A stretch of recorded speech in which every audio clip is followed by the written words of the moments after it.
everybody, Tiny House Dreaming here. It is Thursday. What is it? February 7th or 8th? 8th. Thursday, February 8th. And I am going to let you guys know how orientation day 3 went. So again, the shuttle leaves every day at 7 a.m. It takes about 10, 15 minutes, not even 15 minutes to get to the terminal, but I'll say we got there about 7:15. We all immediately filled out, like that's kind of standard when you first get there, fill out the lunch menu, they fax it over to make sure everything's there on time. After that, what we did was we went upstairs and we had our benefits class, or like just little benefits meeting where they told us about, dental, vision, health, retirement, all the basic benefits. They offer all of those things, and answered any questions. They have like an employee assistance program. So they told us all that stuff. It all starts 90 days in. If you elect to join any of those things, you don't have to. And that class lasted about an hour. It really didn't need to last about an hour, but like we told stories and different things. So it was pretty laid back, pretty relaxed. After that, we all went straight back downstairs to the simulator room. And that's where we spent pretty much all day. In Utah, there's only one simulator. I know I've heard in Missouri, there's like 4, 5, 6 maybe simulators. So I'm going to pause really quick.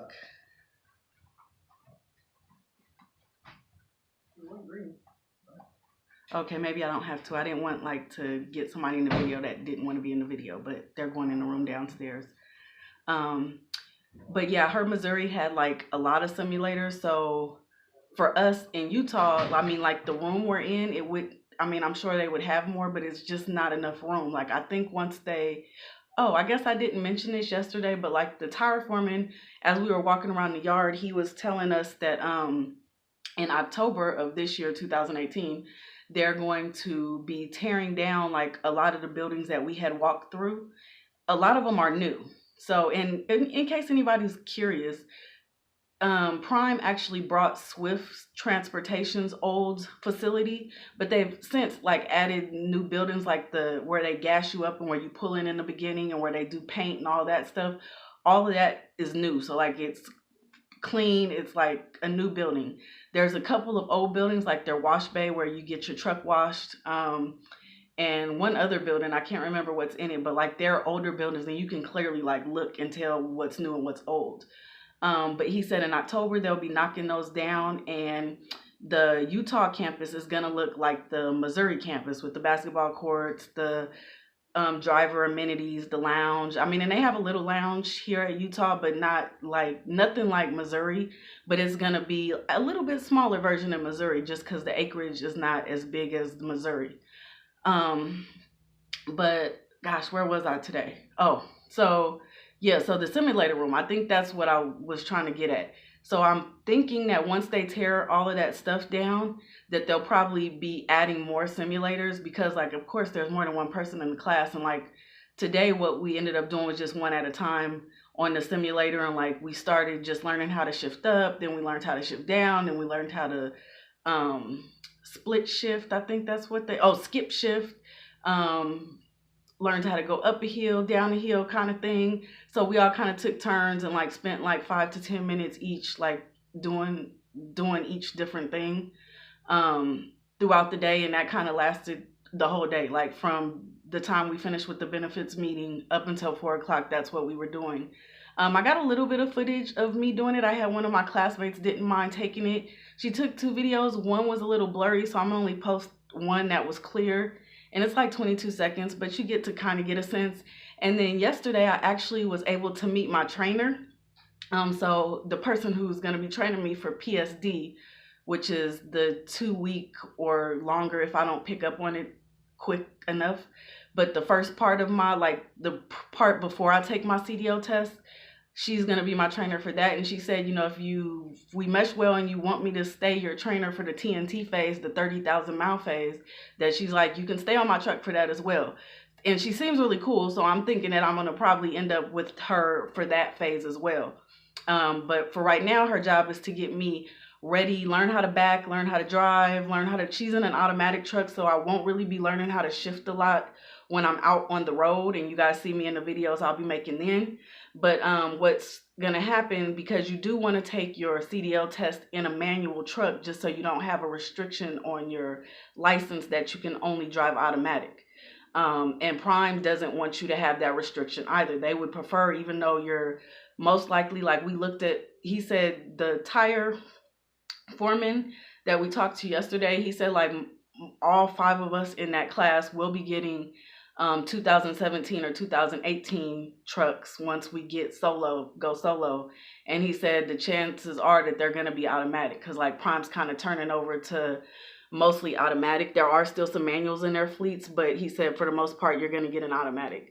So, but they don't want you to have a restriction. They want you to be able to drive a manual if need be. So they would prefer that you take your test. Like if for some reason you're just not getting the shifting down, they can send an email to Missouri, say this person is just for whatever reason not getting it. We don't want to set her up for failure, so can you give us permission to test her in an automatic? And that can happen, but they don't really want to do that. I mean, they want to set you up for success, and the more you know in a truck, the better off you're going to be. Even if you're not, like for me, I'm going to test in a manual. I'm getting it pretty well, so I think that I shouldn't have a problem. But I'll end up most likely in an automatic. But, you know, it's always good to have the understanding of like how the transmission works and all that stuff. So, but so my trainer is, she's a lease operator and she has an automatic truck. So I asked her, you know, how's that going to work? Like if I'm learning with you, like how to do all these things in an automatic, how am I going to learn the manual other than the simulator? And although the simulator is good, it's not real life. So she said what they do is if you train with somebody in the automatic, you'll come back and you'll spend a few days and she'll jump into a Prime truck that is a manual, and like we'll learn on the streets of Utah and drive around Utah and stuff, maybe do some local loads where I will actually be able to learn real world driving in real traffic of how to shift and everything. And then I'll come back a couple days later and take my test. And you actually test in-house. That's one thing that I was anticipated for some reason, like that somebody would take you to DMV in a Prime truck and you would kind of test out at the DMV. That's not what happens. They have 2 in-house testers that's certified through DOT and the government to be in-house testers. They can't train you and test you, but they can test you. So you actually test in-house. You know, you don't have to go to a DMV. I mean, of course, you're testing on the street. You have to show them that you can like turn at a stop sign, stop at a light, merge with regular traffic. So you're not like testing on the range at the terminal, but you are being tested by 2 of the guys that give some of the classes, like the log books. The guy that did the class on our paper logs, he's one of the testers. And the guy that was helping us with the simulators today, he's the second tester. So like you get to know these people and you kind of get a comfort level, you know, down versus like the kind of scariness of like going to DMV and like you always think that, okay, the DMV instructors are kind of like, ugh. So that was cool to learn. That kind of puts you a little at ease, although you still need to know all the things that you would need to know if you were going to the DMV. Like they can't slack on you, nor do they want to, because Prime is putting you in equipment that costs a lot of money, and they're not throwing you in old equipment, they're throwing you in new equipment that, you know, cost a lot. So they don't want to slack just to like get you out on the road and have another truck moving. I mean, they want to make sure that you know what you're doing. Prime is huge, I'm finding out. I've heard over the internet, everybody I watch that goes to Prime and works for Prime, they always talk about how Prime is really huge into safety. But as you go through these different classes and like learn why they use certain tires and why they do certain things the way they do it, you really get a grasp on how serious safety is. And they make you take it serious yourself, although you should anyways. But, you know, like if you kind of were like not thinking about it like that, they really put things into perspective and make you know that like safety is number one. So that's really cool. But so yeah, anyway, so I met my trainer. She's a really funny lady. She's a cute lady. I think we'll get along well, but I'm anticipating, like, I don't know. They told me I'm cleared, like, because, you know, we were waiting for our drug test to come back. our employment to get verified, our employment history to get verified, to make sure like that we didn't have any felons or background issues or anything like that, or nothing that wasn't already approved for some people, because you can come to Prime if you've like been to prison or have a felony or something like that. But it's situational. So you talk to your recruiter before you even come here. You want to talk to your recruiter, let them know that this is the situation, this is how long ago it was, or whatever. Not that I've ever been in trouble, so that's not my part, but just letting you know that if you have something on your record or something, don't think that that can stop you from being a truck driver if it's something you're interested in, because a lot of these company sponsored schools, like they have, if as long as you weren't in prison in the last 5 years or had a felony in the last 3 years, like there are certain rules that they have to follow, but they are very much open to, just because you might have messed up in your past doesn't mean that trucking cannot be a career for you. So that's something to think about.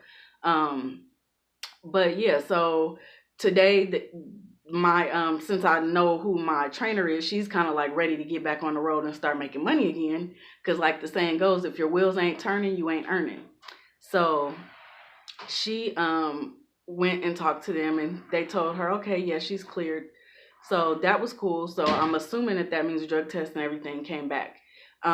We paid our $100, which is an administration fee. And yeah, so we did that in the Prime shop. Like they have a little shop there. It's not as big as the ones you see on the people that make the recordings of the Missouri, but like where they sell like Prime t-shirts, they sell clothes you might need, cups, like amenities like toothbrushes, things that you might need in your truck as you pull through, so you don't have to go to a Walmart or something. So you pay your $100 in there, and that's an administration fee. I'm not really sure what they put that through. I mean, but they paying for all of this stuff, so like $100 to pay. And they collect that kind of towards the end to make sure that you like pass your background and all that before they take money from you. But they give you a little yellow safety vest that has Prime on it. So, when you're out there in the truck on the road, you can be seen and spotted. And it's kind of a little professional. It's like when you're walking in the shippers, because you're supposed to like have it on. You don't have to have it on in the truck, but like when you get out the truck and you're walking around the truck, you're supposed to have that yellow reflective gear on. So of course you don't have to use the one that they give you. You can buy your own, or like they sell like big yellow coats or whatever if you want something heavy, but the vest can kind of go over whatever clothing you happen to be wearing. So they give you that when you pay the fee. And so we did that. Then I believe afterwards is when we went to lunch. Today I got a salad. I wanted something light, although it ended up being really filling anyways. And I did take a little clip of my salad. Not that it's super interesting, but I'll put it in here. And then, yeah, we went back to the simulators. And like I said, it was only one. So like, we didn't get a lot of time. But my trainer, she at 3:30 had to, like, I guess every year you have to come back to whatever your home terminal is and take a safety test. And part of the safety test is getting on the simulator and making sure that you like know how to dodge obstacles and different things. So before we left, we actually got to watch her take part of her safety test. So I got like just a little quick clip of her as well on the simulator. So I'll throw it in. You only see the back of her, but I mean, it gives you an idea because she has an automatic. So her test on the simulator was an automatic. It's like in whatever type of truck you're going to be driving in. But while we were on the simulator, it was a stick or manual, because that's what we were learning on the simulator, is how to shift and everything. So that's pretty much it. That's how day 3 went. I'm not sure tomorrow. I know we'll be back on the simulator, and like our courses on the simulator are getting a little bit harder, and then we'll kind of be learning how to stir, because when you're learning the shifting part, you don't have to really focus on stirring and staying in the lane. Like the simulator does that part for you. You're only focusing on shifting if you're going uphill and downhill, like which gear you want to be in and stuff like that. So tomorrow will probably be where we're shifting at the same time as keeping our truck in the lane. They might throw a few obstacles where you have to signal, go out of the lane, go past the obstacle, come back in, like maybe where there's construction happening, what speed should you slow down to, like different things like that, because they want to kind of get you a feel for it before they throw you out with the trainer or whatever. Although when you get with your trainer, from what I hear, like what my trainer says, she's like, we'll take a day or whatever and kind of just in the truck I'll be training in her truck, and we'll kind of ride around, get you used to it. And she said, if you want to just ride off the prime terminal where it's just you, you know, you're in the driver's seat, if you're comfortable with that, she's like, I'm going to be sitting right here. That's fine. Or if you want me to like drive for like the first 5 or 6 hours and you just watch what I'm doing, whatever you're comfortable with, you know, she's like, I'm good with whatever you're good with. So we'll see how that goes. I'm going to see how the simulator and all that works. But like from not ever driving a stick, getting on it this morning, and where I ended up, like my comfort level is definitely there. I definitely started getting it. Like once you kind of get the feel of shifting the different gears, and it was a 10 speed or 10, I think it's called 10 speed, because like there's 9 speeds or whatever. We were practicing on a 10 speed one. So I got kind of used to it, so I feel comfortable. I'm definitely more not as nervous as I was like a couple of days ago. Like, oh my God, shifting is going to be my issue. You know, I feel good about it. So that's pretty much all I got for you. I'm obviously back at the hotel. I'm going to take my little voucher and try to go get some dinner because Big Brother comes on at 7 o'clock here in Utah, and it's a 3-day event. And like I told you guys, I'm a Big Brother fan, so I want to watch Big Brother. So I will talk to you guys later. Thank you so much for your time. I appreciate you guys watching. Hi to all my new subs. Thank you for watching. And I'll be back tomorrow with day 4 of orientation, which I believe is our last day. And then I should be hopping onto my trainer's truck. All right, guys. Bye. Great.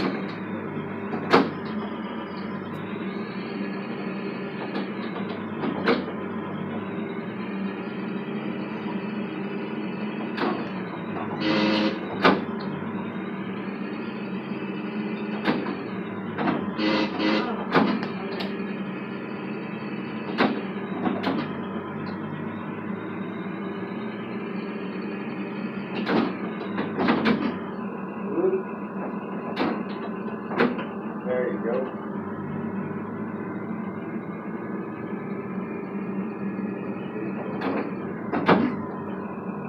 Oops. What did I do? Put in chat instead of 8. Oh, now I'm at 9. Good look. What did I do with it?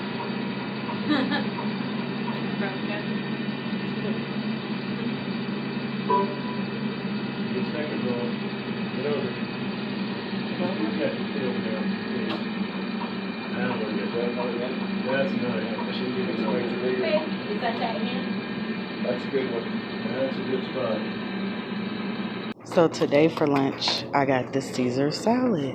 And it comes with bread and this like spread stuff that I haven't had yet, but somebody said it was really good. Cinnamon honey butter. So I'm going to try it and let you guys know what I think. But yeah, this is lunch today.